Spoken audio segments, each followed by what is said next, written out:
Merhaba sevgili izleyenler, Kıbrıs'ın Sesi TV 2020 ekranlarında gündem özel programında Diyalog Medya Genel Yayın Yönetmenimiz Sayın Reşat Akar'la birlikte sizlerleyiz. Evet, bugün gündemimiz oldukça yoğun ama ilk olarak aşılarla başlayalım. Aşılama hala istenilen düzeyde değil. Bakanlığın yapmış olduğu açıklamada %47'lerde olduğunu görüyoruz ama hayatın bir nebze bile olsa normale dönebilmesi açısından %70'lerde olması gerekiyor bu rakamın ve dolayısıyla beraberinde de ekstra çalışmaları gerektiriyor. Rum tarafında durum nedir? Ona da bakacağız.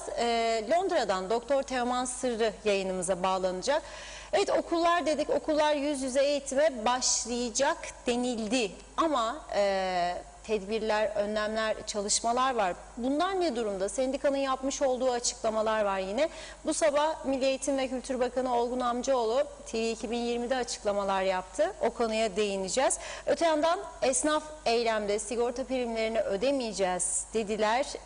Hükümete karşı tepkiler, eleştiriler gitgide büyüyor. Son olarak da dün Bakanlar Kurulu kararı açıklanmıştı. Hatırlayacaksınız Girne'de ki güven yapıya ait bir kiralamayla ilgili. Evet, açıklama yapıldı ama bu kararın arkasından da tartışmalar hala da devam ediyor. O konuya da değineceğiz. Hepsi ve daha fazlasıyla sizlerin de yorumlarıyla, sorularıyla programımıza başlıyoruz. Sayın Akar, merhaba. Merhabalar Funda Hanım. Herkese hayırlı günler dileyerek başlayalım. Evet, tabii artık koronanın yarattığı ekonomik sonuçlar ve onun etkilerini gördükçe insanlar tepkilerini de artırıyorlar. Daima en büyük özellik bizim toplumumuzda, özellikle Kıbrıs Türk toplumunda ateş bacağı sarınca hareket oluyor. Yani ateş başlamazdan önce, aha görüyorsun ateş başlıyor. Görüyorsun ki yangın var çevrende, sana da gelecek. O zaman başla tedbirini almaya. Yok. Kimse bu işe yanaşmadı. Daha esas ne zaman hareketlenmeler bizde olacak biliyor musunuz? Birkaç hafta sonra, ama en kötü ihtimal kurultay sonrasında 13'lerle ilgili ilginç açıklamalar gelebilir. Çünkü yok. Bunu ödeyecek para yok şu anda. Bunun planı programı da yok. Acil olarak hastanelere ilaç alamayan bir yönetim,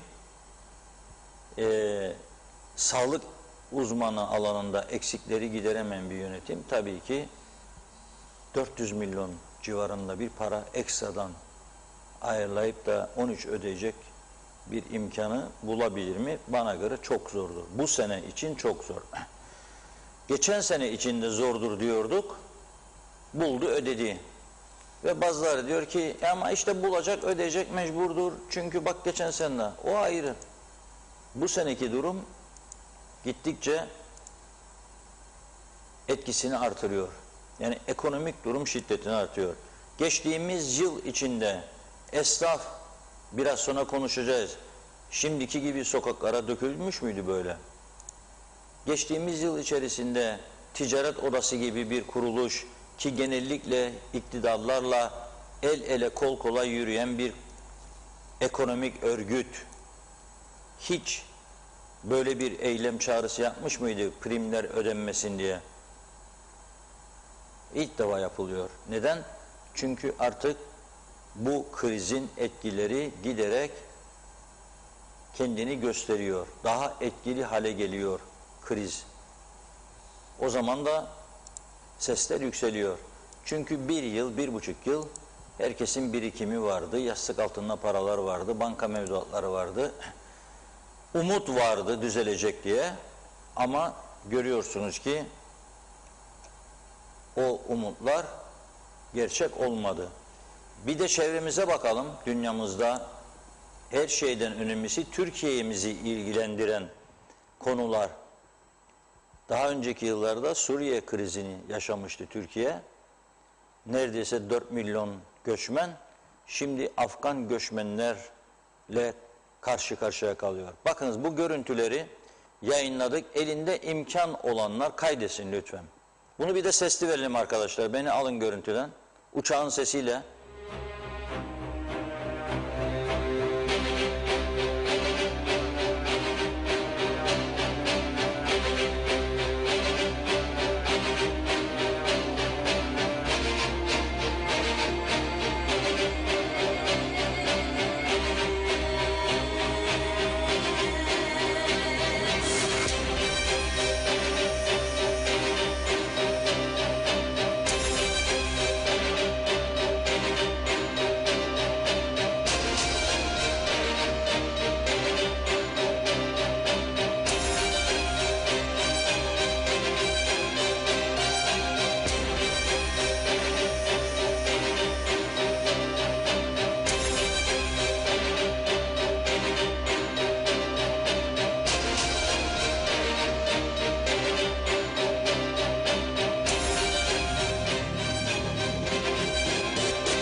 Evet, gördük değil mi? Allah kimsemizi bu duruma düşürmesin diyoruz. Ama düşürmemesi için de uyanık olmak lazım, hazırlıklı olmak lazım. Vatanına, toprağına sahip çıkmak lazım. Biz tabii çok çıktığımız için hiçbir sorunumuz yok. Gelecekle ilgili böyle düşler kurmamıza gerek yok. Böyle kötü senaryolar Allah bizden uzak tutsun. Üf üf üf diyorum buradan. O zaman uzak olacak, hiç merak etmeyin. Neden bu insanlar böyle? Kendi ülkelerini adam gibi yönetemediler diye. Rejimleri bozuldu diye. Ve Amerika oraya gitti 20 yıl önce barış götürecek diye. 20 yıl sonra bu insanları olduğu gibi burada açıkta bıraktı ve gitti. Ve şimdi bu insanlar ülkeyi terk edebilmek için, neden? Silah var, şiddet var, ölüm var, katliam var, kadınlara yasaklar var. Peçesiz sokağa çıkamaz, spor yapamayacak, çalışamayacak, her türlü özgürlükleri elinden alınmış, kadın hakkı diye bir şey yok. Kadınlar bir tarafta, erkekler bir tarafta. Bu çağda, 21. yüzyılda ve bu insanlar ölümü göze alarak Amerika onları götürsün giden askeri uçak diye uçağın önünde, altında koşuyorlar, motorlarına sarılıyorlar. Kaptan da devam ediyor. Ölenler oluyor tabii, orada yaralananlar oluyor. Düşünün siz, özgürlüğe gitmek için, özgürlük ne kadar önemlidir, ne kadar değerlidir, bunu bilmek lazım. Ve ben burada yıllardır söylüyorum, İnşallah yanılırım, çok istiyorum yanılmayı. Bu toprak meselesini çözmedi ya bu siyasiler, tümü, eğer bir aksilik olursa, ki yüksek bir olasılıktır, topraksız kalması bu toplumun bir süre sonra sorumludurlar. Yargılanmasalar, ceza görmeseler bile vicdanen yargılanacaklar, kendi kendilerini yargılayacaklar. Ah biz ne yaptık diye. Ah biz ne yaptık diye. Zamanında yapılır her şey. Yapılırsa yapılır. Topraksız vatan olmaz. Toprak senin olacak ki o vatan benimdir diyesin. Biz uluslararası hukuka uymayan, bizim olmayan toprağın üzerine oturarak ayrı devlet egemenlik falan iddialarına girdik. Bizim dışımızda hiçbir kimse böyle bir şeyin olacağına ihtimal vermiyor. Böyle bir şeye de izin vereceğini söylemiyor. Peki ne olacak? Düşündük mü? Afganistan mı olacağız? Allah korusun dedim başında. Suriye mi olacağız? Allah korusun. Ama her şeye rağmen bir demokratik yapımız var, bir parlamentomuz var, bir hükümetimiz var, organlarımız var. Bunları çalışır vaziyette tutmak, bunları iyi çalıştırmak, demokratik kuralları uygulayarak güzel şeyler yapmak lazım. Toprağı sahiplenmek lazım. Toprağı sahiplenmek için talep edilenlerin yasal olarak yerine getirilmesi lazım. Türkiye'yi bu konuda bize daha çok yardım et diyerek teşvik etmek lazım. Bize oraya buraya bunu yap demek yerine bize yardımcı ol. Bu elimizdeki toprakları Türk tapusuna çevirelim. Parasını ödeyelim bu insanlara ki yüklü tazminatlardan kurtulalım. Özellikle Türkiye kurtulsun. Çünkü Türkiye'nin sorumluluğunda tutuyorlar bugünkü mevcut durumu. Ve Türkiye'yi usandırmayalım buradan kaçmaya. Garantörlük kalkarsa işte o zaman bu tehlike kapıdadır. Bunu hepimiz bilelim. Çok çözüm isteyen bir insanım. Kalıcı bir çözümden yanayım. Ama bazı Rum meslektaşlarımız bile bize diyorsa ki tedbir alınmazsa ciddi, bu defa değil 3 yıl 3 ay bile gitmeyecek diyorlarsa ve adını vermeyeceğim o terör örgütünden onlar bile korkuyorsa ne kadar intikam yemini verdiklerini bizden iyi biliyorlar.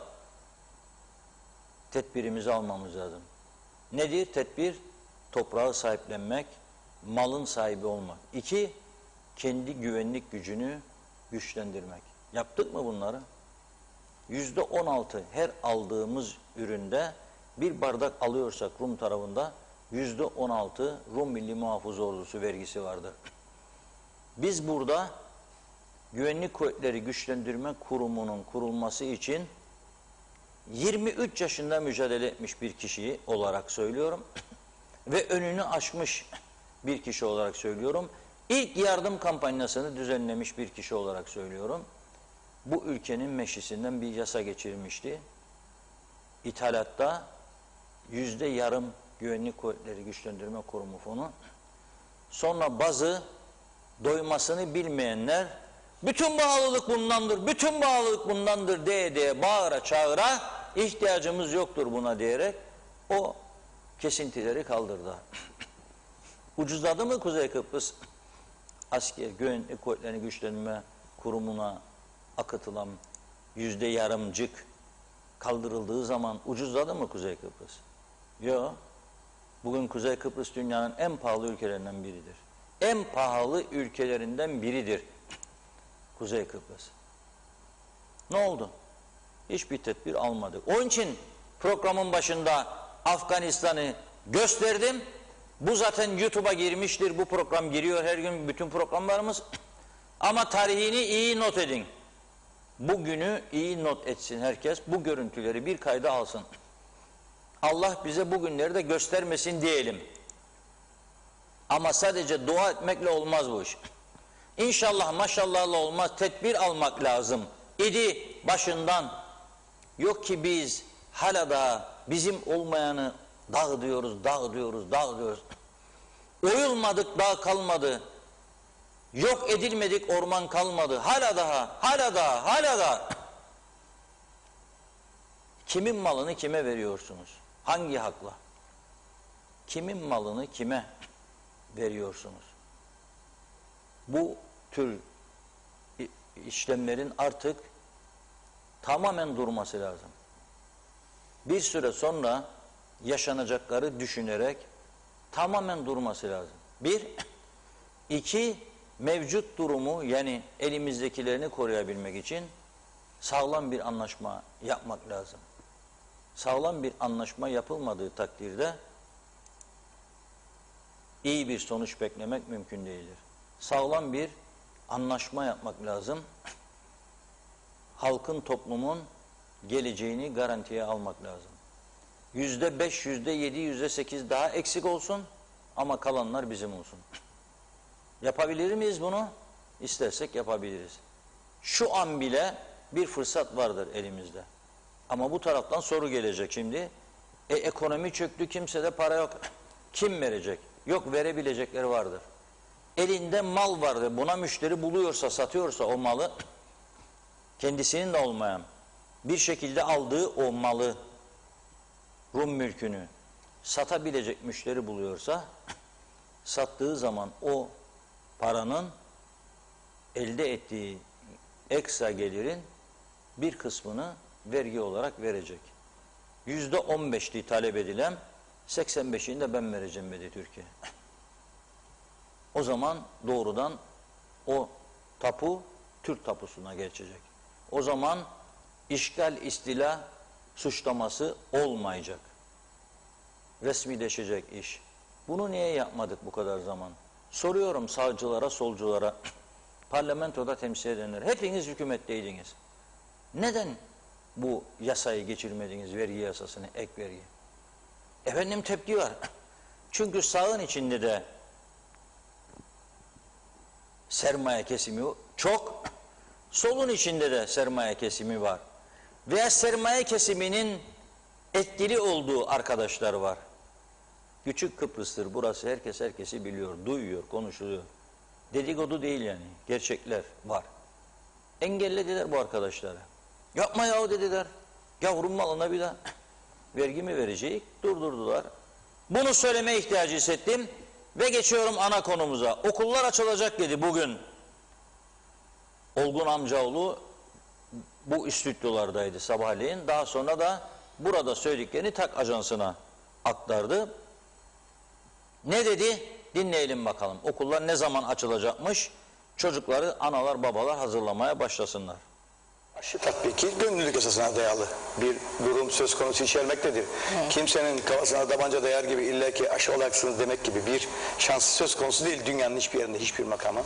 Biz de aynısını yapıyoruz. Burada Sağlık Bakanlığı'nın yetkililerinin açıkladığı aşılı olanların her 14 günde bir PCR testi veya antijen testi yapılacak ki okullarda bunları Sağlık Bakanlığı yapacak ama üniversitelerde kendi kurdukları birimler tarafından antijen testleri yapılacak. Aşısız olanlarda da her hafta bu gibi testlerin isteneceği net şekilde en son açıklanan Bulaşıcı Hastalıklar Üst Komitesi'nin kararında ifade edilmiştir. Denetleme kimde? Denetleme tabii ki okuldaki idarede. 15 yaşı üzerinde aşılamaya başladı. Eğer buraya gelecek olan öğrencisi varsa ki 35 bin civarında Türkiye Cumhuriyeti vatandaşı çocuğumuz var. Hepsi bizim çocuğumuz. Hepsinin 150 bin doz gelen Sinovac aşısının içerisinde aşısı ayrılmış. Eksikse karantina ülkesinden gelecekse, kırmızı kodlu bir ülkeden gelecekse gelip karantinasına girecek. Karantinadayken aşı tatbiki başlanacak ve çocuğumuz burada 10 ay kalırken aşılanma gibi bir sorunu olmayacak. Bu konuda Sağlık Bakanlığı gerekli bütün çalışmaları yaptı. Şimdi ne zaman açılıyor okullar Olgun Bey? Ne kadar 13 zaman ve 14 sonra Eylül. hesaplayın? 13 Eylül'de ilk öğretim, Evet. 14 Eylül'de de orta eğitim ve meslek liseleri. Evet. Kıbrıs Türk Elektrik Kurumu'nun çalışanlığı sendikasını göstermekten daha büyük gaflet ve delalet yoktur. İlk önce orada idare edenler, özellikle yönetim kurulu başkanına sesleniyorum buradan. Sayın Turan Büyük Yılmaz'ı seviyorum. Lütfen daha dikkatli idare edin. Bu ülkede yaşanmayanları yaşatmayın artık bu ülkeye. Tankerlerle alıp gemiden akaryakıtı teknoloji santrala götürme gibi bir pozisyona düşürmeyin bu insanları. Ve ben buradan bir hükümetin kabinenin bir üyesi olarak söylüyorum ki asla böyle bir şeyi tasvir etmiyorum. Bu ülkede akaryakıt ihtiyacı bellidir. Teknolojinin akaryakıtı ihtiyacı bellidir. Teknolojinin akaryakıtı ihtiyacı için kesinlikle ihaleye çıkılmak zorundadır Elisa Hanım. Başka bir şey İhalesiz söylemiyorum. olmaz diyor. Olmaz diyorum evet. Kabul etmiyorum. Kurumu olan bütün borçlarını, kurumun devleti olan bütün borçları konusunda anlaşmaları imzaladık. Yani benim o 2019 yılında atmış olduğum tarihten sonra ne devletin elektrik kurumuna ne elektrik kurumun devlete geçmişe dair bir borcu kalmadı. Bugün olan borçlar cari borçlar. İşte teşviklerden dolayı 25 kuruşluk tekabül eden teşviklerden dolayı borçlar ve her ay kullanımda olan cari anlamdaki dairelerin ve devlet kurumlarının kullandığı elektriğin karşılığındaki borçlardan ibarettir ki bu yaklaşık 80 milyon gibi bir rakamdı. En son bize verilen dökümlerde. Bence sırf bunlar için gidip devletin kurumlarının elektriğini kesmek önemli bir sıkıntıdır, önemli bir yanlıştır. İnşallah böyle bir yanlışa düşmez.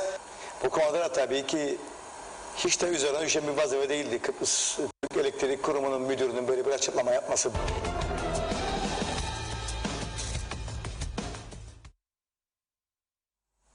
Evet, aşıdan bahsettiği Eğitim Bakanı da verdik. Yani bazı bölümleri okullarla ilgili değildi, elektrikli, onları da vermiş olduk. Neyse, fazlanın zararı yok, göz çıkarmaz derler.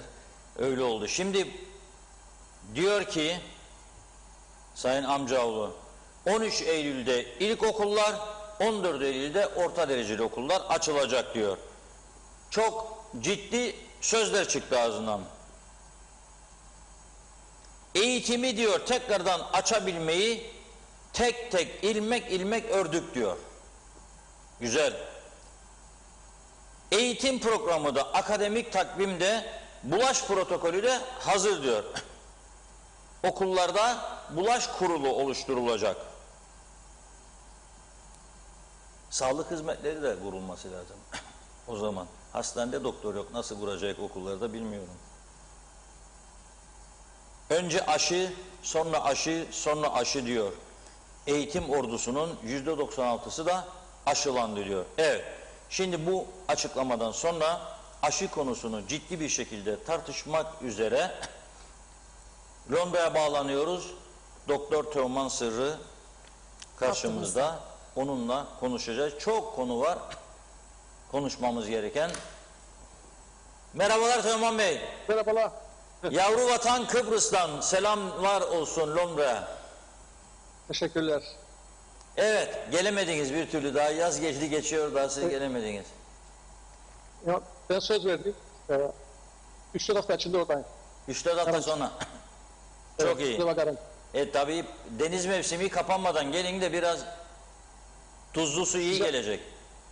Şimdi Ağustos'un sonuna kadar görevliyim. Artık izne çıkacağım. Tamamdır. Evet. Görevim Ağustos'ta biter. Şimdi başlayalım aşıdan. İngiltere'de 3. aşılar başladı mı? Hayır. Şu anda hala daha deney savaşları. Yalnız 3. aşıyı şimdi hastanede çalışan doktorlara verilmektedir. O da AstraZeneca aynısıdır. Çünkü hatta düşünüyorlar, problemler çıktı. Üçüncü aşıdan sonra ne olacak? 4. aşı. Ondan sonra olacak 5. aşı, 6. aşı.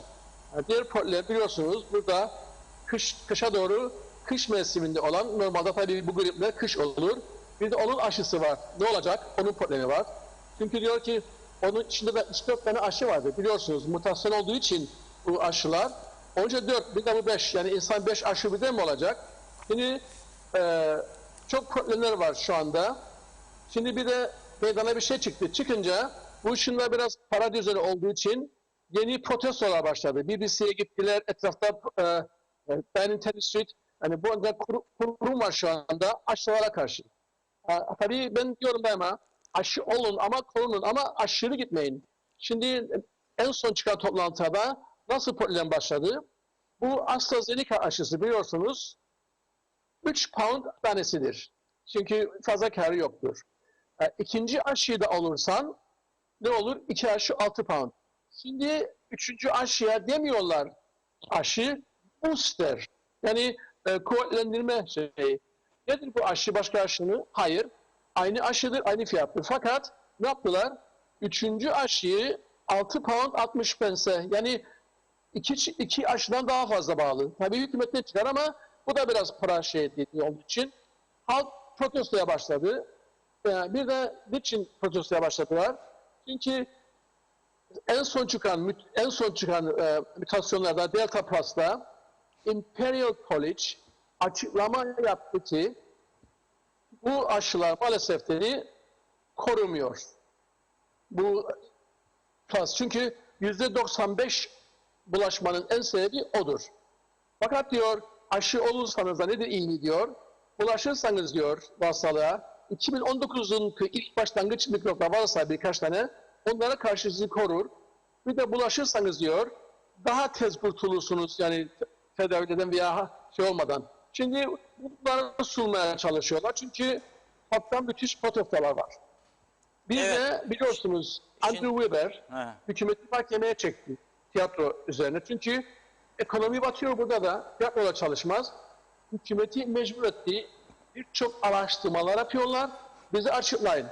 Kendi aramızda bir şey söylüyorlar ama ben de size açıklayamam hemen. Çünkü gizli bir şeydir bunlar. Son yapılan araştırmanın bir tanesi çok enteresan. 60 ile 90 yaş arasında olan insanlara testleri yaptılar. Bu antibody testleri yaptılar. Korunma için. Baktılar ki her 10 kişiden 9 kişinde korunma antikorları var. Niçin? Çünkü diyorlar ki bak 60 yaşında 90'a hemen hemen %80 kişi veya %90 çift aşı oldu. Bir de 30 yaşla 50 yaş arasındakilere yaptılar ki bunların arasında aşı olmayan da var. Tek aşı çift neticede çıktı. Yine aynı çıktı. Her 9'dan 10 kişide diyor antikor çıktı. Demek ki doğal aşılanma yardımcı oluyor. İşte bu sebeple diyorlar bana ki problem var. Niye sen futbolları rahat bıraktın? Diskotekleri bıraktın. Onlara da açıkla diyor. Hatırlarsanız size söylemiştim ya herkesi kapattılar. 4000 kişiyi 2 defa cumartesi PCR testi yaptılar önce. Ondan sonra hiçbir şey beklediler bir hafta falan 2 hafta. Tekrar test yaptılar. 15-20 kişide çıktı problem. Diyorlar ki demek ki doğal aşılamada çok mühimdir.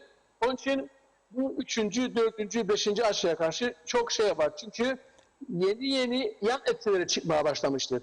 Hatırlarsanız Pfizer ilk çıktığında AstraZeneca'yı kötülemeye çalıştı ki bak pıhtılaşma olur. Yapmayın bizim aşı yapın. Şimdi Pfizer 25 pound var. Moderna 30 pound. Şimdi bunlar zaten yeni bir aşıdır, robottur. Buna ne çıktı meydana? Testlerde. Bakın dediler, bunda da var pıhtılaşma. Şimdi gençlere verin diyor. Gençlere bir şey olmasın. Gençlerde bile kalp sorunu çıktı. Yani Pfizer'den kalpte iltihaplamalar çıktı. Inflammation oldu ve ölenler de oldu. Şimdi diyor ki aşı olduğunda diyor zararı daha azdı diyor. Olmaktan yani benim verdiğim misal gibi. Mesela diyorum bu kelimeye mecburum demeye de. Mesela tatile gitmeye çünkü tehlikeli ölebilir, uçak düşer. Budur. Bunlar diyor ki vakalar azdır. Ama aşılar seni ne kadar korur? Söyleyin bakayım çıktı meydana. Aşılar göredir. %50, %90 korur. Yani biz böyle garanti vermeyik sana. Şimdi bu yüzden anti aşı kuruldu. Devamlı protestolar var. İşte yani Evet, şimdi biz o değil ama şimdi benim sormak istediğim mesela Güney Kıbrıs diyor ki Avrupa İlaç Ajansı 3. aşı konusunda henüz karar vermedi diyor. Dolayısıyla biz diyor bu konuda bir şey açık ama Eylül ayında vermesi bekleniyormuş. Eylül'ün ilk haftasında. Şimdi ama Türkiye ve bizim Kuzey Kıbrıs'ta 3. aşılar başladı.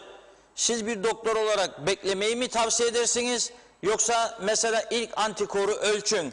Eğer antikorunuz yüksekse 3. aşıyı acele etmeyin mi dersiniz? Hangisini tavsiye edersiniz? Evet. İşte bu sebeple protestolar başladı.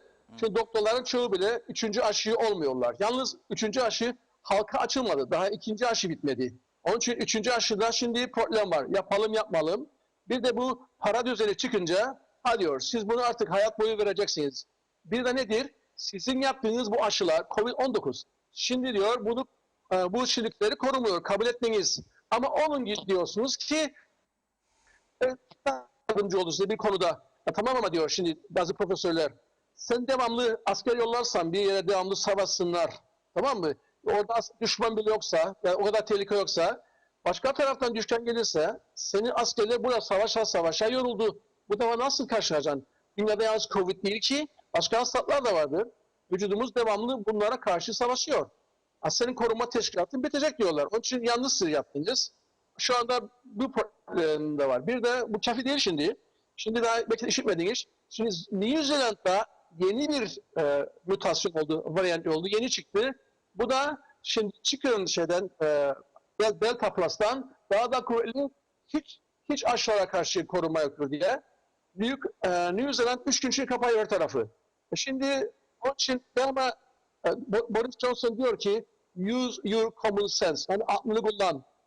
Demek ki korunan insanlarda bu olmaması lazım. Korunmaya devam edin. Bir de bunu daima söylüyorum. Şimdi ekonomi de ilgiledi. En güzel ülke Tayvan'dı. En yakın yerdir Wuhan'a, Çin'e. Ve ne yaptılar? Müthiş koruma yaptılar. Herkes okuluna gitti. İşine gitti. Hiçbir ekonomiyi eksilemedi. Ve bulaşma çarşı o kadar az ki hani insan şaşar. Çünkü adamlar ciddi aldı. Korumaya devam ettiler. Bir de yeni kanun var şimdi. Bu ev garantinası. Yani yavaş yavaş kabulleniyorlar ki bu aşılar oluruz ama korumadığı için insanları bu kadar sıkı yapmayınız. Ekonomiyi de başladı etkilemeye. Dükkanlara gidersin şimdi. Şeflerde nereye Türkçesi? Saflardan mesela eşyalar eksilmeye başladı. Birçok iş yerlerinde mallar gitmeye başladı. Niçin? Şimdi eskiden diyorlar ki sen temas etmişsen, şimdi bu yeni kanun şimdi, temas etmişsen sen evinde 10 gün kal, tamam mı? Bunu da insanlar şimdi yeğenim oldu, dedem oldu. İstediği zaman gelmiyorlar işte, mecbursa ödeyesin. Bir de bazı iş yerleri vardır, çalışıyorlar. Bir kişi hakikaten bulaşır oradan, mecburi hepsi işe gelmez. 3 hafta sonra biri der ki, ben temas ettim başkasıyla, yine kapıyoruz. Şimdi ona güzel bir kanun koydu. Bundan sonra sen diyor herhangi bir şahıs diyor iki aşı olmuşsa hiç şey etme. Yani simptomun da yoksa bir şey yapma ama birine bulaşmışsa işine devam et ve git PCR testini yap. Pozitif çıkarsan karantinaya gir.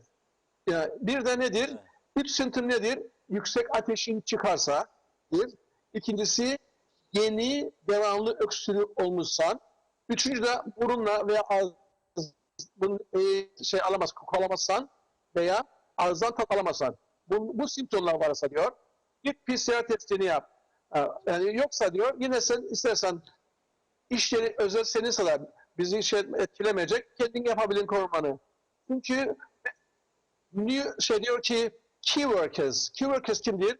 Doktorlar, öğretmenler, özel işleri veyahut da süpermarketler, tren şoförleri, bunlar key worker'ler, kim bunlar? Bunlar diyor eskiden işe gelmeyebilirlerdi. Şimdi diyorlar, dersen ki birinden temas ettim, işe geleceksin bir şartla, sen simptomların yoksa devam edeceksin gelmeye, bir de simptom bile dersen ki bu vardır, PCR testi yapacaksın. PCR testi negatif çıkarsa işe devam, temas istemez. Evet. Anlatabildim mi? Anladık. Şimdi pozitif çıkarsa evde. Şimdi biraz buradakileri, o İngiltere'dekilerini çok iyiler ama iyi bir örnek oldu. Yani özetliyorum. Mesela bizim geçen haftalarda posta dairesinde bir memur pozitif çıkmış. Bütün daireyi kapattılar. Posta olduğu gibi kapandı. Aynı şekilde vergi dairesinde bir kişi oldu. 10 gün kapattılar. Ya bekle bakalım, kimsede bir dediğin gibi belirti yok yani. Herhangi bir şey yok. Ateş yok, öksürük yok, nefes darlığı yok. Hadi 10 gün tatil, maaşlar da ödeniyor tabii. Bu ekonomiye yüktür. Ama özelde yapamıyorlar bunu. Hatta patron der burada, aman kimse duymasın ha. Git evine. Da duymasınlar, panik olmasın diye. Şimdi pazarda söylediklerinizi anlamadı. Şimdi siz dediniz ya iki söyleyeyim. Siz dediniz özel durumdan eve gider. Şimdi burada bir kanun daha var. Sen bulaştığını bildiysen, pozitif çıkmışsan ve kapan devam edersin, başkasını bulaştırır bildiğin halde PCR testi pozitif çıktı, seni mahkemeye çeker, cezası var. O ayrı söyleyeceksin yani, saklamayacaksın. Şimdi siz dediniz ya, yani ben size sordum 3. aşı başladı mı İngiltere'de? Hayır dediniz, bazı sağlık çalışanlarına. Ama belli değil ki dediniz, bu 3, 4, 5 daha olur, 6 daha, yani ileride. Yani çözüm bu değildir demek istediğiniz. Öyle değil mi? Yani 5-6-6-6 aşı belli değil. Şimdi Kıbrıs'ta Avrupa İlaç Ajansı'nın, yani Avrupa üyesi ülkelerin uygulamaya koymadığı bir uygulamayı biz koyduk. 3. doz yapmaya başladık. Ve çoğu insanlar, bu yapanlar antikor testi yapmamış. Durumu ne olduğunu bilmiyor. Bu antikor, ben yaptım mesela 15 gün önce, söyleyeyim, 22.8 çıktı benim. Yapan arkadaş dedi ki iyisin dedi. 5'in üstü iyiymiş. Doğru mu bu? Önce böyle gidelim.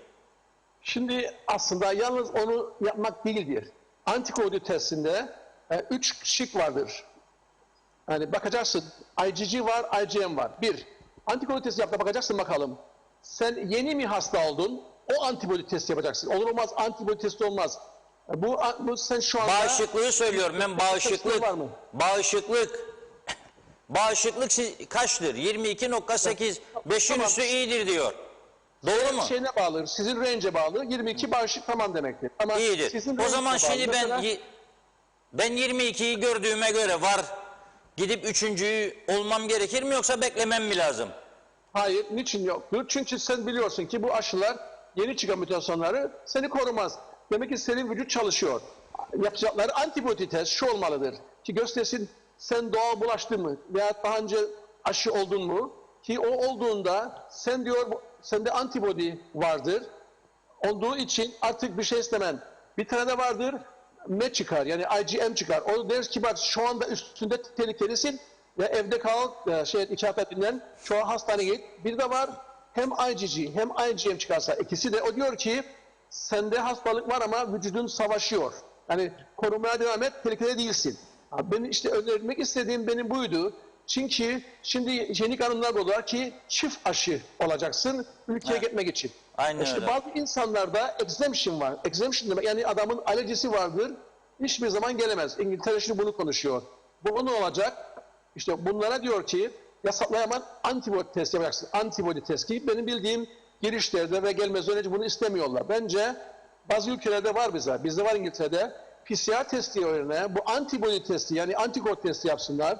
Orada varsa doğal mı aşılandığın, normal aşılandığın, vücudun tamam mıdır? Üçünü birden gösterir. Bunu yaparlarsa 7 gün içerisinde, 3 gün de istemez, 7 gün içerisinde hiç problem olmaması lazım. Geldiğinde zaten üzerinde koruma sistemi vardır. İstemeyebilir, isteyebilir. Bence bu aşılarla diyeyim ki aşılar şeyi korumuyor. Bu antibody testleri gösterir hastalık var mı yok mu? Bence onu yapacaklar ama kandan al. Olur problemi. Herkes kan vermek istemez. Ama PCR testleri de bildiğiniz gibi %50 ile %20 arasında yanlış gösterir. Pozitifse gösterir, negatif gösterir. Bir de her zaman söylüyorum, bu hastalık önce burundan, boğazdan geçer. Zamanla akciğere yerleşir. Bir müddet sonra ne burunda var ne boğazda var. İstediğin kadar test yap, negatif çıkar. Onun için antibody testi en mühim testtir. Hani aşılara vereceğimiz parayı antibody testlere verirse bence çok daha iyi olacak. Şimdi bir şey daha unutmadan söyleyeyim. Aklıma bize yaşlandık artık. Şimdi bu ev garantısını dediğin gibi bak hükümet kaldırdı burada. Çünkü artık o şoförler gelmez ödenir. Efendim post ofis kapanır, memurlar kapanır. Hepsi de geleceksiniz diyor. Yalnız diyor 2 aşı olmuşsan geleceksin ve PCR testini yapacaksın. Ama yalnız diyor Johnson yapmışsan bir tanedir. 2 hafta geçtikten sonra hani bekleyebilir. 2 hafta sonra yap PCR testini görelim bakalım der. Bir de 18 yaşından aşağı insanlar serbesttir. Hani ne PCR testi yerine iş garantisi yok. Bir de aşı denemeleri yapan şahıslarda çıkarsa pozitif o normal görülür. Çünkü o an kendileri test yaparlar. PCR testi. Onun için diyor antibody test yapacaksın. Anlatabildim mi? Yani testler yapıldığı zaman. Tamam şimdi ben değilim ki sözün gelişi. Ben Sinovac oldum ama İngiltere'ye göre gideyim şimdi. 2 defa AstraZeneca oldum diyelim. 3.'yü Pfizer olabilir miyim? Olabilir ama o niçin olmayı biz önermiyoruz. Sen devamlı mesela bir kolaya alıştın. Kola gidiyorsun yardımcı oluyor. Niye gidesin başka bir şey bilmediği bir şey alasın? Belki vücuda sanyan tesir yapar. Onu demişlerdi çünkü o kadar panik oldu. Ellerinde kafi miktarda aşılar yoktu. Şimdi bak 3.'yü bile ilk burada Johnson yapıyorlardı. Şimdi 3.'yü bile deney yapıyorlar. Şimdi deney halindedir. Yine Zeneca'dır. Çünkü hem ucuzdur hem etkilidir. Neye gidip de ben yapayım? Eskiden herkesi kandırdılar ki tehlikelidir AstraZeneca. Pıhtılaşma yapar, şunu yapar, bunu yapar. Baktılar Pfizer daha çok. Ellerinde kaldı diye onları bitirmeye çalıştılar. Verdiler. Şimdi hep AstraZeneca'ya döndüler ama bir sebep varsa ki almak istemem derken ben bunu oldum beğenmedim versinler ama 3. aşı şu anda vereceklerse AstraZeneca'dır. Tabii değişirse 2 ay sonra 3 ay sonra bilmiyorum. Hatta halkın şikayeti var şu anda. Protestolar var. 3. aşı durdurabilirler. Bizim elimizde var. Bize bayağı AstraZeneca geldi. 40.000 tane aşı geldi. Şimdi ben 2 Sinovac oldum. 3.'yü Pfizer mi olayım yoksa AstraZeneca mı? Ne tavsiye edersiniz bana? Ama şimdi beni, şirketle beni mahkemeye çekmesin ama ben olsam, ben kendim için konuşuyorum. Ol demiyorum size şimdi. Çünkü konuşmamıza dikkatli olacağız. Bazı şeyler var söylemek isterim ama şirketler bizi mahkemeye çekebilir. Biliyorsun hep para diyor beni. Yok, bu Ben kişisel olsam tercih. AstraZeneca alırım. Ki ben olduğum AstraZeneca ne olduğunu biliyorum. Size AstraZeneca öneririm. Çünkü bildiğimiz bir aşıdır. Ama Pfizer yeni bir şeydir. İleride ne yapacak bilmiyoruz. Böbreğe mi vuracak? Bak şimdi derlerdi hiçbir şey yoktur. Kalbe vurdu. Bak İsrail en çok şey alan oydu Pfizer. Çünkü anlaşma yaptılar ki araştırma yapacak. Son gördünüz mü ne kadar artış var enfeksiyonda, double şey oldular halde Pfizer'de. O kadar yükseldi son zamanlarda İsrail'de. Çift aşı olanlarda bile Pfizer müthiş yükselme vardır. Hani yani İsrail'den gelen bir haber bu. Evet, şimdi mesela dediğiniz ya AstraZeneca'nın ne olduğunu bildik. Yani o oynamadılar mı genetiklerle o? Yani Sinovac gibi o da eski bilinen bir aşı yöntemi mi yani? Bravo. Evet eski anti yöntemidir. Birisi şimdi bak nedir bu şey aşı nedir? Senin vücuduna düşmanı gösterirsin. Mikrobu tanıştırmaya çalışın ki ona göre yöntem alsın, savaşsınlar. Yani budur aşılan şeyi. Bu aşılarda ne yapar? Sana ya mikrobu öldürür de verir veyahut da aynı mikrobu tanıyasın diye hafif canlıdır. Veyahut da o mikrobun bir parçasını verir sana, vücut anlasın. Ama Pfizer hiç alakası yoktur virüsüyle. Onun işte messenger RNA yani kodunu okudu, nasıldır? Robot yapıyor. Ve aynı insana benzer mesela. İnsandır ama insan değil. İnsan gibi yürür, insan gibidir ama alakası yok insandan. Kurşun çeksen ölmez, bir şey olmaz ama vücut ona kanar. Kanınca şey yapıyor, ona göre de yapıyor antibody ama bu antibodiyle ileride vücutta nasıl çıkacak, ne etkisi olacak hiç bilmiyoruz. Allah bildi mi? İlk dediği bir şey yok. Şimdi kalbe de vurdu. Onun için ben diyorum ki bilinen şey yapınız diyorum. Ne derler Türkçe'de bilinen köy kılavuz istemez. Bence bilinen aşılar yapınız. Evet. Peki İngiliz vatandaşları bu antikor testini nedir bağışıklık durumu? Devlet hastanelerinde yaptırabilir mi testini bunun yoksa özele gidip para mı verecek? Bunu özelde yapabilirsin. Çünkü zaten diyorlar ki onlar da anladılar. Onun için hep değişiyor. Futbollara bıraktılar, insan gitsinler, diskotolara bıraktılar. Yalnız diyor, bulaşmışsan diyor, tekrar git bir PCR testi yap bakalım nedir durum ki sırf karantinaya giresin diye. Yoksa tedavi aynıdır. Maalesef şey yok, hani antibody falan testi yapmıyorlar. Sen kendin yapabilirsin. Çünkü birçok insanlar antibody testi yapmadan aslında en iyi şey, yani çok yanlışlık var hükümette ama para şeyi de insanlara vermek. En güzel şey aslında sen bir insan aşı yapmadan önce kan testi yapacaksın, antibody testlerini, antikor testlerini, doğal oldu mu, bu kadar şeyi varsa, kuvveti var, niye gidip de aşılansın? Birincisi o. İkincisi, sen bu aşıyı olduktan sonra tekrar bulaşabilir miyim? Evet, bulaşırım. Nitekim bir Kıbrıslı'ya olduğu 4 hafta önce adam 2 hastanede yattı. Hiç test yapmadan aşı olduğu ismini vermeyeyim, aşı oldu, istemediğim aşıdır. O kadar hasta oldu ve 3 ay hastanede kaldı. Çünkü sonra fark etmişler ki üzerinde hastalık vardı, hani bulaşmıştı. Bu testi yapmadan adama tekrar aşıyı vurdular. Vücutta tabii daha çok etki yaptı. Yani en güzel şey bence aşı olmadan önce yap bakayım. Sende bu şey var mı yok mu? Bir de tabii çoğu immünoloji yapmadı. Bu dersleri okumadı doktoran çoğu ama. Şimdi bilirsiniz siz mesela dedim verem aşısı oldunuz bir zamanlar veya tifo. Şimdi sen gittiğinde var mı yok mu sende vereme karşı antibody veyahut benim chickenpox diyelim veya hepatitis çok göstermez. Yalnız var mı yok mu gösterir. Bunun için bu iyidir. Çünkü vücuda gelirse düşmana karşı hemen savaş eder. Mesela bu neye benzer? Sen test yapacaksın bakarım. Bu bir düşman gelirse ne gibi sanacaksın? Tankların var, uçağın var. Hemen askerleri çağırabilirsin gelsin. Bu işte böyledir. Yani her aşı olduğunda insan binlerce her zaman antikorları o kadar yüksek değildir. Bunu biliyorlar. Evet. Yine de onu bilerek işletmezler ama fazla işletmek istemiyorum. Yani değil bilgi için. Fazla söyledik sonra ilaç fabrikaları hoşlanmaz. Ama hoşuma gitti ki o bir insan var şu anda ki olmak istemez. Zorla yapmasın. Evet, şimdi mesela bizim Eğitim Bakanımız bugün açıkladı ki okullar 13 Eylül'de ortaokullar, liseler açılıyor.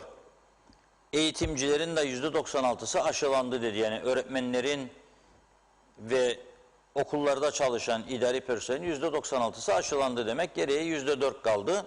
Onlara da buradan sesleniyoruz. Gitsinler, aşılarını olsunlar. Aşı olmayanları da okula koymasınlar. Madem ki bütün dünya aşısız almıyor. Fakat Rum tarafı geçtiğimiz haftadan itibaren... Bir dakika sözü kesiyorum. Yani şimdi burada daha 18 yaşından aşağı olanlara ve ikinci aşı olmadılar ve çoğu da artık hani çocukları yapmak istemiyor. Şimdi biraz ses kesildi. Yani ilkokulda mı biliyorsunuz? Yok şimdi niye konuşuyorsunuz? Şöyle bir şey. Güney Kıbrıs 12 yaşından yukarı aşılamayı başlattı. Okullar açılmazdan önce. Bizim de burada okula gidecek çocukların 12'nin üstü aşılanması isteyenler var, karşı çıkanlar var. 12 yaşında çocuğa aşı olur mu diyorlar. Olur mu? 12, 13, 15 yaşında çocuklara aşı olur mu sizce? Olması gerekir mi? Şimdi ilaç fabrikaları biz deney yaptık diyor ama biz deneyleri görmedik. Onlar diyor ki 12'den yukarı olabilir. Tabii daha küçükleri bilmeyiz ne yapacak. 12 yaşında çocuklar daha büyür. Yani bu da bir politika işi. Fazla girmek istemiyorum ama mecbur etmemeleri lazım. Zaten öğretmenler oldu. Tamam mı? Aileler de oluyor. Sen bu çocuklara daha bu aşılar ne yapacak bilmiyoruz. Sonra biliyorsunuz bu aşılar 3 ayda bir 4 ayda tekrarlaması lazım. Çocuklar hala daha başka aşılar alırlar. Şimdi İngiltere'de ne yapıyorlar? Okullara başlattılar. 12 yaştan yukarı olanlara okulda her hafta hemen hemen PCR testi yaparlar. Yani aşı vermiyorlar şimdilik. Çünkü ailelere de karşı çıktı ki problem çıkacak. Şimdi 15'ten yukarı yapıyorlar ama sen küçük çocuklara da bunu yap ve garanti vermiyorsun. Bazı aileler dedi ki sen bana garanti verir misin? Çocuğun bu aşı olacak ve pıhtılaşma olmayacak ve birçok gençlere şimdi fazladan sonra kalp problemi çıktı. Olmayacak veya bazı şeyleri side effectleri, yan etkileri bilmiyoruz. Belki 4 sene sonra çıkar, 6 sene sonra çıkar. Mesela sen alkolü içiyorsun. Yani bak bir şeyim yok den ama kaç sene sonra siroz olun alkoldan. Veyahut da bazı maddeleri, bazı ilaçları alırsın devamlı. Bir şeyin yoktur dersin. Ondan sonra bakarsın kötü bir şey yapar. Doktor ilacı durdurur. Onun için biraz da fazla aşırı gitmemek lazım. En güzel şey korunmaktır. Benim çocuğum olsa ben diyeceğim ben çocuğumu koruyacağım. Maskesi takıyorum. Mesafe tutuyoruz. Tamam mı? Onun için ben istemem. Zor olması lazım. Evet. Ama politika karışmak istemiyorum ama biraz da araştırmaları bulsunlar. Başka ülkelerde nedir araştırma? Çünkü Kıbrıs'ta almıyor. Yoktu imkanımız. İyi bile gidiyor Kıbrıs. Bu kadar 3. ülke paramız yok. 3. aşıya bile başladı. Bravo ama şimdi araştırma merkezleri de her şeyi kolay açıklamaz. Yalnız ben diyemem. Imperial College'i arayabilirler, arayabilirler. Sorsunlar ne izlesinler. Küçük çocuklara verelim mi? Çünkü eskiden diyorlardı ki gençlere aşı istemeyelim. Çünkü onlarda biz bir problem görmedik. Çocuklarda risk faktörü yok. Risk faktörü 60'tan yukarı olanlarda vardır. Çünkü onların immün sistemleri azdır. Hasta olanların, çocukların daha tazeciktir, aslan gibidirler. Her şeye karşı savaşabilirler. Onun için ilk gün söylediler. Hatta dediler ki evde hasta olurlar, çocuklara bir şey olmuyor. Hiçbir çocuk biz görmedik mesela gitsin hastane. Ama bir tane olduysa 60 milyon daha biz onu demiyoruz. Yani çocuklar hasta oldu mu, çocuklarda bu çıktı mı, çocuklarda yani yoğun bakıma girdi mi? Sen ona bak. Şimdi sen devamlı aşıları verirsin ki bu aşılar yeni çıkan problemi karşılamıyor. Ne yapacaksın? Diyorlar ki al çünkü eskiden de olursa onu korur. Tamam aşı oldu büyükler ama o çocuklara da bence günahtır. Ben olsam şahsen yani ben çocuğumu 2 aşı vermem. Bir daha nedir? Bitecek mi 2 aşıdan sonra? Hayır. 3. aşı var, 4. aşı. Evet ya zaten bu gripler bu bitse yenisi çıkacak. Tamam onun aşısını ver. Mesela New Zealand diyor ki yeni çıktı. Hiçbir aşısı ne yapacağız? Imperial College diyor ki bu son çıkan şey Delta %95 o dışın İngiltere'yi boğan %95 diyor ki adam adı korumuyor diyor ama aşı olursanız da diyor iyidir çünkü diyor hasta olmaz şeyiniz vardır. Tam da daha şimdi, azdır veyahut da daha erken ulaşma şeyiniz var. Mesela Amerika açıkladı hastaların pozitif vakaların %99'un üzerinde aşısızlardır. Şimdi bugün mesela Rum tarafı da devamlı bilgi verir. Halka açıklar nedir son durum diye. Mesela bugün de yapılan açıklamada koronavirüs hastalarının %87'sinin aşısızlar olduğunu açıkladı. Yani aşının koruyucu olduğunu kanıtlayan açıklamalar var, göstergeler var. Çocuklar için demiyorum, genel olarak yani şu anda Rum tarafındaki hastanelerde yatanların %87'si koronadan aşısızdır diyorlar. Aşılı olanlarda bağışıklık daha kuvvetlidir. Zaten siz de söylediğiniz bunu az önce değil mi? Sizin tereddütünüz galiba sadece çocuklardı. Öyle mi? Bir de tamam, şimdi bir de istatistikler yapıldığında ne kadar doğrudur? Şimdi mesela İsrail şu anda bilmem işitmişseniz dünyada rekor kırmıştı. Dünyada en çok aşıyı veren, en çok aşılanan. İsrail %80'i geçmişti aşılanmada, tamam mı? Şu anda yüzdelik sayısı gösterilerinde aşılı olanların fazlası hastalığa kapılmıştır. Hadi bak işte Kıbrıs bunu der, o bunu der, onu der. Ben halkıma diyorum, korunmaya devam edin, aşılar sizi %100 korumaz. Zaten aşı söyler, 20 korumam seni diyor. Ben ya %30 korumam. Bazı aşılar vardır, ben ne kadar korumaz. Siz aşı Onun için oldunuz, siz ne aşısı oldunuz? ben Seneca oldum ama korunmaya devam ediyorum. Mesela restoranlara Yani demek kapalı yerlere istediğiniz, geliyorum. demek istiyorsunuz ki aşınızı olun ama kendinizi de korumaya devam edin. Yani Evet, hiç zannetmeyin ki sizi koruyacak. Evet. onu söylüyorsun. Yani maskeni tak, mesafeni koru. Öksüren adamın yanından maskesiz geçme. Öpüşme, sarılma. Değil mi? Zaten yalnız Covid-19 için değil. Bu Her şey gripler için. her zaman geliyor. Her Anladım. zaman bunu yapmak lazım. Çünkü zaten dediğim gibi şimdi ne yapacağız? Delta'nın yoktur aşısı. Odur en fazla dolaşan. Şimdi 100 lira çıktı. Adam diyor ki hiç yoktu ve adam kapıyor. Her tarafı kapadı. 3 gün falan ki azalsın bu şeyler, bulaşmalar azalsın. Yani bence aşırı gitmek de iyi değildir. Çünkü zaten geçerde bir şey vardı. Profesöre sordular. O da şakaya döndü. Diyor ki ben aşı olursam diyor, bu aşılar %100 korur mu? Hayır diyor. Biliyorsunuz diyor, 50-90. Ben aşı olursam diyor ve yine hastalık kapabilir miyim? Evet kaparsın. Ben aşı olursam ölme ihtimali var mı? Evet yine vardır. Şimdi ben aşılıysam da hiç simptomum yoktur ve hastalık kaparım. Başkasına verir miyim? Evet. O zaman dedi niye aşı olayım? Ama işte bu politikadır. Onun için user common sense de şey, aşırı gitmeyiniz. Yani en güzel şey korunmaktır ama halkımız da korunmazsa ne yapalım? Evet, aşısı ne olsun ve korunsun diyorsunuz. Anladım. Çok teşekkür ediyoruz. İnşallah Bey. fazla politikaya girmedik. Ama bir de size ben bir şey sorayım lütfen. Bana bu soruyu soruyorlar. Sanki benim aşağıda Kıbrıs'ı temsil eden. Şimdi burada birinde exemption varsa, doktordan var, alerjisi var, aşı olamaz. Ve bu aşı olmayan başka bir yere gitmek isterse burada Avrupa'da veya iş yerlerinde PCR testi yapar, antibody testi yapar ve gidebilir ülkeye bir şey yapmadan. Şimdi Kıbrıs'ta birinde exemption varsa ki aşı olamaz ve bu antibody testi yaparsa ve PCR testi yaparsa burada ve Kıbrıs'ta hiçbir şey yoksa negatif yine mecbur mu karantinaya girsin? Bana soruyorlar. Bunu cevap veremedim ben. Bak, Avrupa istemiyor. Exemption'lar futbol maçına gidebilir, her yere gidebilir. Çünkü biri bulaştı mı ondan hemen buluyorlar kimleri bulaştı. Çünkü size İngiltere telefondan gönderir. Şimdi buluyor nerede olduğunuzu. Futbolda bile numaranız var. Diyor ki sizin bir arkadaşınızdan bunu bulduk pozitif. Lütfen git bunu yap. Yani seni mecbur eder gidesin PCR testi yapasın. Bulaşmamışsan yani yaptıysan tamamsa işe devam et. Yani işinizi herkesi gönderdi artık. Herkes şoförler gelmeye başladı. Şimdi politikadan dükkanlarda ne çıkmıştı? Adam mallarını alamaz. Şoförler gelmez, kimse gelmez. Dediğiniz gibi post ofis kapar. Şimdi öyle bir şey yok artık. Herkes mecbur gidecek. Dediğim gibi. Bence Kıbrıs'ta böyle olsun. Çünkü birkaç durum vardı bizimle ilgili. Ben de ne oldu? İsim vermeyeyim. Bir şirketlerde Mausa'da bir kişiye çıkmış böyle. Adamlar 2 hafta kapattılar.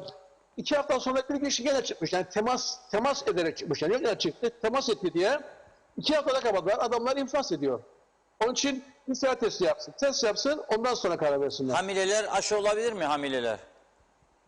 Şimdi ona da bir problem vardı. Şimdi diyorlar ki hiçbir hamile son an aşı olsun, son 3 ayda iyi değil. Çünkü çocuk 3 ay gelişir ya. 3 ay gelişirken anormalı çıkabilir. Birçok aşılar dokunur. Bunu biliyoruz. Yapmıyoruz.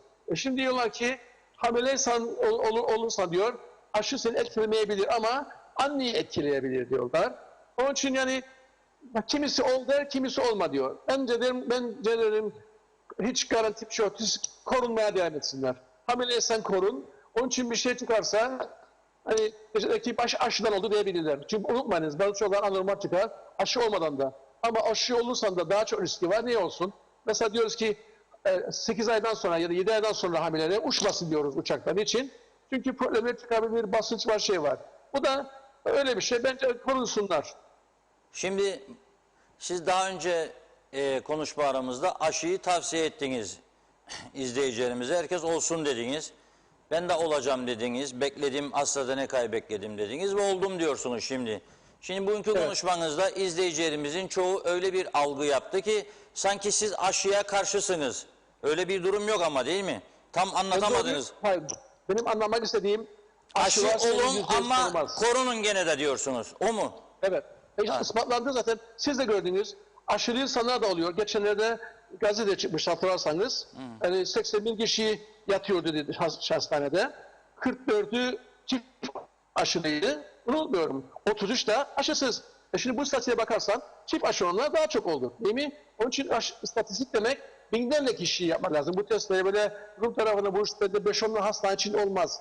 Hatırlarsanız ismini unuttum. Ali Uçan'a doktor arkadaşımız galiba. Açıkladı. Sonra değişme var. Demek istediğim bu istatistikler lazım çok numaralı olsunlar. Her tarafta tutmasınlar. Bak, bir testten olmaz. Bak ben oldum çift aşına öldüm. Ölenler de var. Evet. Doğrudur. Ama ölmeyen de var. Onun için ben korunun derim. Ama 3, 4, 5 aşıncı artık benim fikrim o. Beni şey etmeyiniz. Hani benim fikrim diyor. Ben demiyorum yapmayınız. Yani ben şahsen 3. 4. 5. aşı olmamaya çalışacağım. Evet. Peki anlaşılmıştır. Şimdi herkes aşısını olsun ama korunmaya da devam etsin. Teşekkür ederim. Evet. Çok sağ olun. İyi günler doktorum. Selamlar. Sağ olun. Evet Funda Hanım. 2000'lere mesajlar nasıl çıkacak sizin içine bilmiyorum. Bunu okuyun, istes olacak biliyorum. Çok mesajı okumak, ondan sonra bir salsa yaparız burada, istes gider. Reşat Bey ya. Zaten önümde belli bir miktar görebiliyorum. Her zaman söylüyorum. Maalesef yayın başında gelen mesajlar gitti ama son sorduğunuz soru süperdi. Onunla ilgili çok mesaj var.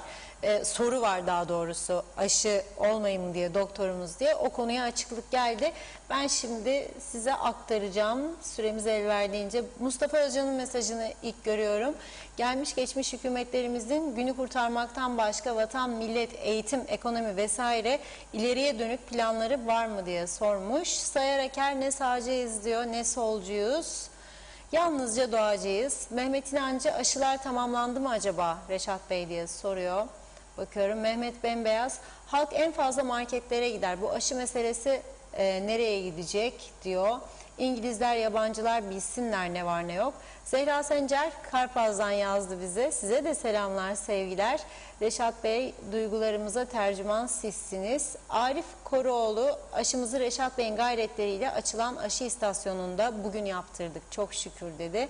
Mustafa Özcan, okullar için alınan tedbirler öğretmenlerin aşısı dahil inşallah 13-14 Eylül okulların açılmasına kadar dört dörtlük uygulanır. Sayar Eker, seçim gelsin, siyasi hava temizlensin yazdı. Vedat Özkan, iyi yayınlar diliyor bize, o da Ankara'dan selamlar. Zehra Sencer, aşılarımızı yaptık ama Adapas yapamıyoruz, 11-11'e ulaşamıyoruz. Sorun devam ediyor. Arif Aktepe'de, her konuyu öyle güzel anlatıyorsunuz demiş. Ama devlet yetkililerini eleştiriyor. Allah yardımcımız olsun dedi mesajın sonunda Arif Bey. Mustafa Özcan paylaştı tekrar Adapas'ın linkini. Erol Topçu, 2 hafta tatildeydim Reşat abi, memleketimde hem pişmanım hem değilim. Pişmanlık derken insanlarda saygı kalmadı. Bir diğeri araba kullanırken elinde cep telefonları hiç düşmüyor. Hele bir de yollarda tabelalar çok ama çok berbat. Bir de 12'den sonra sokağa çıkma yasağı var derler. Gönyeli'de saat 12 ama bütün masalar full dolu. Nasıl bir denetleme var? Hasan Nihat Erduran, Olgun Bey çalışkan bir bakan. Bakanlar Kurulu'ndaki tüm konulara vakıftır. Aşı var, yaptırmayanlar sadece şımarıklık yapar diyor. Bakanlık ve Tabipler Birliği okullara yönelik hazır olduklarını açıkladılar. Sendikacılar siyasi takoz olmazsa normal eğitim yapılacak, göreceğiz. Ve yine eklemiş hani şu an suni bazı sendikalarca uygulanan takoz muhalefeti görüyoruz. Bu çok yanlış. Zaman birlik olup sıkıntıları aşma zamanıdır. PCR yaptım diyor yine Hasan Bey. Netice SMS ile geldi. Adapas kartımı QR'dan okuttum. PCR neticem oraya işlenmemiş. Lütfen uyarın. Programa bunu eklesinler ve aşı artı PCR vesaire bilgiler herkesin Adapas'ında izlenebilsin diyor. Şirin Bey hatırlattı. Bugün 17 Ağustos acı depremin yıl dönümü. Depremden sonra yapım hatalarından çöken binaların müteahhitlerine yaklaşık 2100 dava açılmıştır. Bu davalardan 1800'ü hukuki boşluklardan dolayı cezasız sonuçlandı. 300 davanın 110 kadarına ceza verilmiş, birçoğu ertelenmiş. Bunun dışında kalan davalarsa 16 Şubat 2007 tarihinde 7,5 yıl geçtikten sonra zaman aşımına uğramış ve düşmüştür diyor. Evet, Sait Kumru yazdı mesajını 5. 6. dozdan bahseder diye sorunuzun cevabını aldınız sanıyorum. Evet, onlar konusunda tereddüt etti Doktor Teoman Bey. Zaten olun demiyor. Mert Metin, iklim değişikliği sebebiyle bu yıl yağış, sel ihtimali çok fazla. Bunun için kim ne önlem aldı? Hangi belediye ne yaptı? Yarın Allah korusun bir sel olsa ki geçmişte yaşadık, sorumlusu kim olacak demiş. Mehmet Sporcuoğlu, Adapas almak için yetkili bir yere gittim. Görevli 2 aşı oldum. Kart bilgilerini bilgisayara girdiğinde kaydımı bulamadı. Nedeni ise hastanede bize göya bilgisayara kaydederek verdikleri kartların bilgilerini Adapas programına yüklemelerinden oldu. Bunun için Sağlık Bakanlığı'na gidip kaydolmak gerekiyor. Ve tekrar yetkili firmaya gidip Adapas alma şansı böyle olabilirmiş. Erol Topçu, bakıyorum, evet, farklı bir konuya değindi. Yollarımız çok kötü. Lefkoşa-Aspalat yolundaki yeni çember. Allah'ını severseniz diyor, çember mi? Geceliğin arabalar içine düşüyor. Yol karanlık, aşırı sürat. Hiçbir uyarıcı lamba yok. Çok gerideyiz. Bana öyle geldi. Karayolları ne yapar? Hiçbirini yollarda görmedim. Gidiş çok kötü. Arabalar süratli kullanılıyor. Hatalı sollamalar almış. Yolu gidiyor. Bana göre memleketin çivisi çıkmış. Yollarımız yetersiz. Polis kontrolü, ayna sinyal unutmuşlar. Dönüp niye yakmıyorsunuz dediğinde biz ayna sinyal kullanmayız derler. O nerede? Hazır bir de dayak yiyelim diyor. Evet, Bergin Rıfat Teoman Bey'in uzun bağlantısını eleştirdi. Öyle yorumlayayım mesajınızı. Mehmet İnancı yazdı. Şerife Naci Arı, iyi yayınlar. Okullar aşısız çocukları almayacaklarmış. Doğru mudur? Teşekkürler diye soruyor. Mehmet İnancı, Reşat Bey, AstraZeneca'dan şaşmayın, en güvenli aşı demiş. Sayar Eker'de doktora kulak verelim, paniklemeyelim dedi. Havva Buldaç, aklımız karıştı diyor. Özlem Müdüroğlu, evet, çocuklarda hangi aşıyı önerirsiniz diye sordu. Vedat Özkan, ben Ankara'da 2 Biontech oldum. 3. aşı olmayacaksın dediler. Koruyuculuğu %90-95'miş. Doktorlar öyle söylüyor diyor. Bergin Rıfat, sağ ol Teoman Bey, teşekkürler dedi. Evet, Mehmet İnancı da bu mesajı ilk okuduğumda da çok güldüm. Mehmet Bey diyor ki, Funda Hanım size bir şey söyleyeyim. Şöyle yan gözle Reşat Bey'e fena fena bakın, anlayacak. Mesajları hızlı geçelim diyor ama Teoman Bey de merak ettiğimiz konulara değindi tabii ki. Aslı Niyazi Noburdalı eleştiriyor. Bence bu açıklamalar aşıyı teşvik etmenin tam tersini yaptı dedi. Özellikle çocukla ve gençlerin açıklanması konusunda. Vedat Özkan da Teoman Bey uzun konuştu diyor. Hüseyin Emektar, aşıyı teşvik dedi, gerisini okuyamıyorum. Evet, farklı isimlerden bakayım. Derya Bensel Özgencil, hamileler için ne önerilir? Aşı olsunlar mı dedi. Yine bu soru da cevaplandı. Veli Avunç, Sayın Akar, 2 aşımı yaptırdım, sigortaya gidiyorum ama daireye giremiyorum diyor. Test yap öyle gel diyorlar. Gideceğimiz yere test yapalım. Bu ne sorumsuzluk? Bunu da gündeme getirir misiniz demiş. Havva Buldaç, ben 3. aşımı oldum. Dün olmuş hem de. Boşuna mı yaptım şimdi diye soruyor. Emine Özatilla, doktorumuza teşekkür ederim. Bir Mausalı olarak, sınıf arkadaşım olarak gurur duyarım. Saygılar, sevgiler dedi Emine Hanım. Erol Topçu, İngiltere'ye gelecek olanlara dikkat, KKTC'deki PCR'ler Larnaka'dan uçacak olanları kabul etmiyor dediler ama ben yakın doğuda yaptım. Pasaportun numarasını PCR kağıdına yazılması lazımmış, yoksa kabul edilmez. Bir de İngilizce yazsınlar, o zaman sorun olmuyor diyor. Ersin Tünay, Güvendiğimiz bilim bu mu diyor. Doktor aşıya mı karşıydı? Kime ne gerekçeyle? Nasıl bir çağrı? İlginç demiş. Tema Yavaş Londra'dan selamlarını yolladı. Hüseyin Koltan hayırlı günler dileriz. Kolay gelsin. Doğru Haber'in adresi ekranlarımıza hoş geldiniz. İyi yayınlar dilerim. Sayın Sırrı'ya çok teşekkür ederiz. İyi ki varsınız. Ağzınıza, yüreğinize sağlık. Şükrü Özgen Gaziantep'ten selamlarını yolluyor. Fikret Gönlübol. Merhabalar, TV 2020 aşılarım tamam, PCR test tamam, yarın geliyorum demiş. Buyurun. Sayın Eker, hangi kanunlarla dağlarda araziler parsellenip kiralanıp satılıyor bir sorsak diyor. Can Gürpınar, Kıbrıs vatandaşıyız, Türkiye'de aşı olduk, adaya gelirken sorun yaşar mıyız? Hasan Nihat Erduran, arabasının farı teknik muayeneyi geçmezse gece yola çıkmasın. Fosforlu uyarıcılar her yerde var, normal far ışığında da görünürler dedim. Belgin Rıfat, bu Adapas derler ya diyor. Benim aklıma bir şarkı geldi. Ada vapuru yandan çarptı. Tam adamıza uygun. KKTC'de bir vapur ne dümenli belli ne kaptanı belli. Acaba çarklı mı? Çarkçı başı kim? Nasıl gidiyor? Maşallah son sürat limanı da belli değil. Allah acısın tüm yolculara yazmış Belgin Hanım. Evet son mesaj. Mehmet İnancı hoş geldin diye yazdı. Evet bakıyorum. Arada tabii baştan da söylediğim gibi giden mesajlar oldu ama arzu ederseniz tekrar yazarsanız süremiz bitmeden yetiştirip okurum deyip sözü Reşat Bey'e bırakıyorum. Evet, bir hareketli şarkımıza geçeceğiz ama o şarkıdan önce bugün arayan izleyicilerimiz vardı. Bir tanesini zaten Teoman Bey'e sorduğum soruda cevabı verilmişti. Ama bir önemli konu daha var. Onu aktarmak istiyorum. Sağlık Bakanlığı yetkililerin bu konu üstünde durmasını tavsiye ediyorum. Şimdi diyor ki Türkiye'den benim bir akrabam geldi diyor. Bizde kalıyor.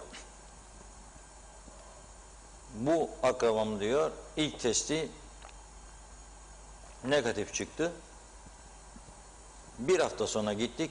Bir test daha yaptık. Bu da pozitif çıktı.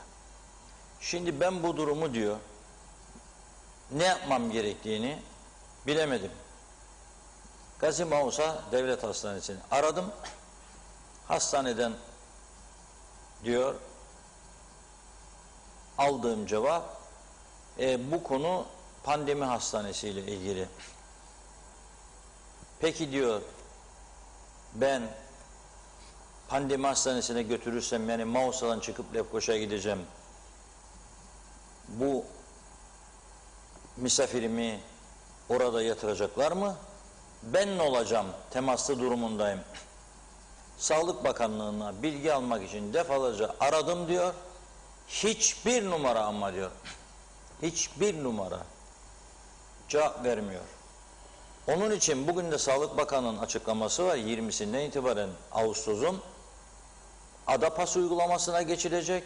Yani sağlık ciddi bir şekilde gündemde kalmaya devam edecek. Adapas uygulamasına uymayanların ceza göreceği, işletmelerin kapatılacağı belirtiliyor. Zaten memlekette ciddi sorunlar var. Dolayısıyla bu konuya lütfen özel önem versinler. Yani bu Sağlık Bakanlığı'nda 24 saat vatandaşa cevap veren telefonlar olması lazım. Ve bu santrala görevli olarak koyacağımız kişilerin mesleki bilgilerinin olması lazım. Ben bilmiyorum, sorayım morayım yok. Sorulara cevap verebilecek kişilerin olması lazım. Bir de göreve başlayacağı anda mesela 8 saat görev yapacaksa göreve başlamazdan 1 saat önce birkaç pide ciğer yiyecek. Yüreği geniş olması lazım. Sabırlı olacak yani insanlara kızmayacak. Nedir bu sorduğun soru? Ne acayip soru demeyecek. Tabii böyle yapınız beyefendi veya hanımefendi veya kardeşim şu bu diyecek. Çünkü insanların hemen hemen herkeste bir gerilim var. Bilmiyorum fark ediyorsanız çevrenizde, etrafınızda herkeste bir gerilim var. Herkeste bir umutsuzluk var. Bir panik havası var. Bir telaş var. Cebinde parası olan da mutsuz, parası olmayan da mutsuz. Dolayısıyla gerçekten sağlık konusunda içimizi rahatlatıcı açıklamalara ihtiyaç var. Rum tarafı nereye göre yaptı dedi doktorumuz. Rum tarafı yatan hastaya göre yaptı. Şimdi 100 kişi yatıyor hastanede. Soruyorsunuz 100 kişiye, aşın var mı? 87 tanesi diyor ki yoktur. Demek ki yoktur 87. Yani bunun atmasyonu olamaz. 13 tanesi aşılıyım demiş. 87 tanesi aşısızım demiş. Dolayısıyla rakamlar buradan çıkıyor. Bizde de dün yapılan açıklamada durumu ciddi olan pandemi hastanesindeki hastaların büyük bir çoğunluğunun aşısız olduğu ortaya çıkmıştır. Dolayısıyla biz de Diyalog Medya olarak biliyorsunuz katkı koyduk. Lefkoşa'nın fuar alanında aşı merkezimiz çalışmaya devam ediyor. Arkadaşlarımız bugün gitti orada. Bakın gördüğünüz gibi yeni görüntüler çekti. Enteresan. O aşılama durumu devam ediyor. Sinovac. Bakın söylüyorum. Fuar alanındaki aşı merkezinde sadece Sinovac yapılıyor. 2 tane doktorumuz, 3 tane de hemşiremiz orada görev yapmaya devam ediyor. 2 doktorumuz tamamen gönüllülük esasına göre hizmet veriyor. Onlara da, hemşirelerimize de çok teşekkür ediyoruz. Ama bakınız, ortalama oraya gidenlerin sayısı 75-80. Halbuki doktorlarımız diyor ki biz saat 8'de göreve başlıyoruz. 1'e kadar oradayız. 5 saat. 5 saatte biz 500 kişiyi, 600 kişiyi rahat aşılayabiliriz. Gelsin vatandaşlarımız diyor. Nüfusun hala da yarısı aşısızdır bu ülkede. Onun için aşımız var. Aşı yapacak personelimiz var. Yani devlet hastaneleri yoğundur da sıra bekliyorum falan. İşte yeni alternatif var orada. Herkes gitsin aşısını yapsın. Kendini ve yakınlarını koruma altına alsın diyorum. Bu testi yapan bir kişiyim. 2 kez Sinovac aşısı oldum. 4 ay geçtikten sonra hadi bir bakayım dedim. Antikor testi yaptım. Gittim tahlil laboratuvarına. Sonucum 22.8 çıktı. İyi mi dedim kimyagere? Çok iyi dedi. Benim 5'e düşmüştü. Ben o yüzden 3. oldum dedi. 22.8 iyidir dedi. Zaten benim 3.'nün sırası gelmedi ama tekrar 6 ay dolduğunda bir daha test yapacağım. Eğer antikor iyi seviyedeyse bir süre bekleyeceğim. Avrupa Haber Ajansı'ndan da çıkacak sonuç önemli tabii. Ama baktım düşüktür. 3.'yü mutlaka yaptıracağım. 3. aşıyı. AstraZeneca'nın aynen Sinovac gibi eski denenmiş aşı olduğunu söyledi doktorumuz. Dolayısıyla korkacak hiçbir şey yok. BioNTech gelişmiş teknoloji, bütün dünyada bu uygulandı.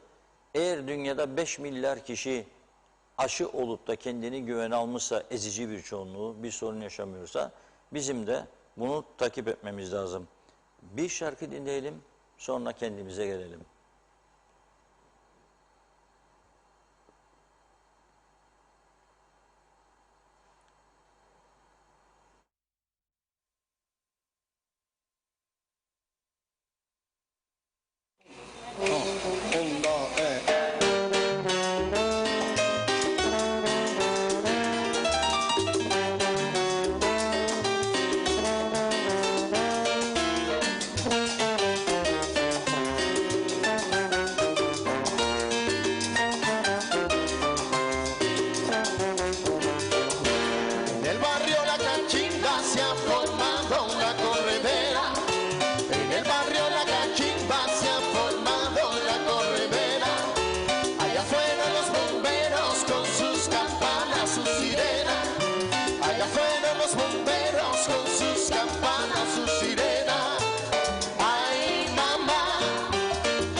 Escucha bien lo que le pasó a Tula.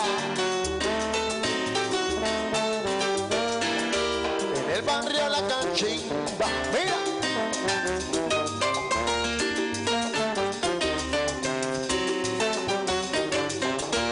En el barrio La Cachimba se ha formado la corredera.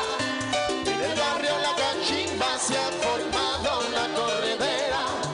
Allá fueron los bomberos con sus campanas, sus sirenas.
Küba şarkısı dinleyerek Fidel Castro'nun ölümünden 3-4 gün sonraya denk geldi. Ölüm yıl dönümünden.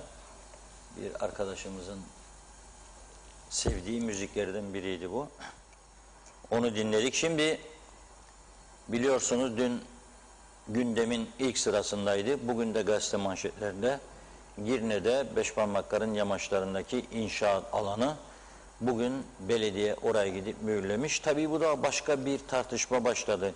Bakanlar Kurulu'nun iptal ettiği karar 2018'miş ama bir de 17 varmış. O 17 iptal edilmesi olmazmış. Neyse başbakan bugün İstanbul'a gitti. Beklenmedik bir şey. Bir konferansa davet edildi. Ve o toplantıya daha doğrusu bir etkinlik vardı. Oraya gitti. Dışişleri Bakanı'nı da gördük. O açıklanmadı onun gidip gitmeyeceği ama gördük orada. Neyse bir açıklama yapmış başbakan, demiş ki yok demiş biz 2017'yi de iptal ettik. Yani olmayacak. Karar alındı, bitti. Bu kararın alınması için çevreciler çalıştı. Yeşil Barış Hareketi öncülük yaptı. Fotoğrafta da gördüğünüz gibi güzelim ormanlık araziler oyuldu. Şimdi orası tekrar ağaçlandırılması gerekiyor. Kaç yılda o ağaçlar yerine gelecek? Bunu sormak lazım. İşte mesele nedir biliyor musunuz? Mesele gerçek anlamda siyaset yapmamak. Gerçek anlamda dik duruşlu ülke yönetim anlayışının olmaması. Beni kim getirdiyse getirsin oraya, partime milyar trilyon dolar da verse gelmesi için bana bunu yaptıramaz arkadaş. Sen bu partinin iktidara gelmesini dağları oymak için mi yaptırdın? Burayı örnek vermiyorum. Aday çapında bütün meseleleri söylüyorum. Yok. Sen bana desteği bu ülkenin bu hale gelmesi için mi yaptın? Sen sadece kendini mi düşünüyorsun? Senin de benim işim yoktu. Bu ülkenin bütününü, bütün halkı, bütün toplumu, bütün devletin kendi çıkarlarını düşünmek zorundayım ben. Ben bu ülkeyi ormansız ayakta tutamam. Ormansız bir ülke çökmeye mahkumdur. Yeşil olmayan bir ülke. Yarın sel felaketleri başladı zaten geçtiğimiz yıllarda. Geçen yıl yağışlar az olmasaydı neler çekecektik biliyor musunuz? O Girne'de dağdan gelen suyun denize akmasını engelleyen betonlar yaptılar. Eski belediye başkanları göz yumdu bunlara. Bir an önce o akışı kapatan betonları yıksınlar, sonra halk onları yıkacak. Söylüyorum, sular altında kalan halk gidip onlara cezasını verecek. O yöne doğru götürüyorsunuz halkı. Buna gerek yok. Hiç kimsenin doğayla savaşma hakkı yoktur bu ülkede. Doğaya meydan okuma hakkı yoktur. İnsanların geleceğini yok etme hakkı yoktur. Tesadüfen bir süre için oraya sizi birisi getirmiş, destek bulmuşsunuz. Ama bu ülkeyi çökertme hakkınız yoktur. Herkes bunun mesajını alması lazım. Çok da ciddi bir ekonomik kaos var.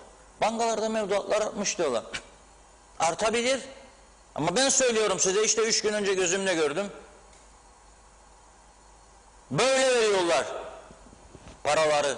Kaş, nakit da alıyorlar. Lüks tüketim malzemelerini. Nereden? Yabancılar dedim, dün bahsettim burada. Nereden? Uyuşturucu ne kadar patladı bu ülkede? Nerelere girdi? Kimler bu uyuşturucuya destek olmaya başladı son zamanlarda? Sorgulanması lazım.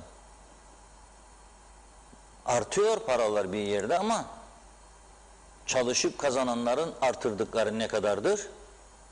3 kuruş, 5 kuruş, 100.000 TL, 200.000 TL. Bir de yurt dışından gelenler vardır. Eksi faize düştü Avrupa ülkeleri. Yurt dışında çok insanımız vardır. Her geldiğinde 10.000 cebinde kendi 10.000 karısının hakkı var. 10.000, 20.000 euroyu getiriyor, yatırıyor, artar. Fena mı yani? O fena mı? Artsın, gelsin artsın, ihtiyacımız var paraya. Yeter ki yatırımlarda, iyi yatırımlarda kullanalım bunları. Ama yatırım da yok. Yatırımcılara destek de yok. Yatırımcıları cezalandırma var. Planlı bir ekonomi yok. O yüzden gerçekten ülkemizin daha ciddi yönetilmeye ihtiyacı vardır. Bugün son olarak Esnaf Sanatkarlar Odası'nın düzenlediği bir eylem vardı. Boş kazan götürmüşler eylem yerine. Yani mesaj öyle verildi. O görüntüler var zannediyorum, arkadaşlarımız verebilir mi bilmiyorum. Esnaf Sanatkarlar Odası, boş kazanlı eylem.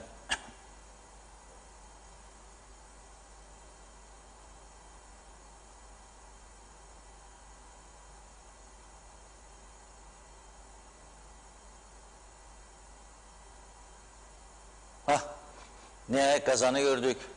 Süt kazanına benzettim ben bunu. Bir cez hayvan üreticisi getirdi herhalde onu. Hellim kazanı da olabilir. Sütü kaynadır, hellim yaparlar. Neyse. Ses verdiler ve dediler ki üyelerimize çağrı yapıyoruz. Sigorta primlerini ödemeyiniz.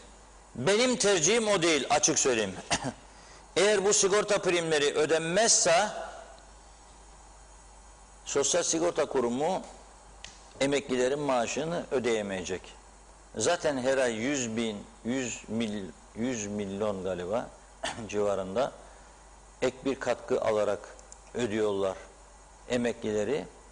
Eğer sigorta primleri de durursa emeklilerin maaşlar tam tehlikeye girecek, yazık olacak. Çünkü sigorta emeklileri genelde gariban kesimdir. Üvey evlat sınıfına kondular. Kamudan emekliyseniz asil evlatsınız. Veya kamuda çalışıyorsanız, özelde çalışıyorsa ve özelden emekliyseniz sigortadan üvey evlatsınız. Neden üvey evlat? Çünkü kamudaki hakların birçoğu özelde yoktur. Sosyal sigortaların ödemelerinde de yoktur. 25 bin lira maaşlı bir adam 20 bin devletten emekli çıkınca seneleri falan tutuyorsa gene o miktarda bir maaş alıyor. Hatta bazıları çalıştığı zaman aldığının üstünde alıyor. Sigortalarda öyle değil ama sigortalarda çok farklı. Bir de bu işin cambazlık meselesi varmış. Bazı murakıplar bilmediği için kendi müşterisini de yakabiliyor bu konuda.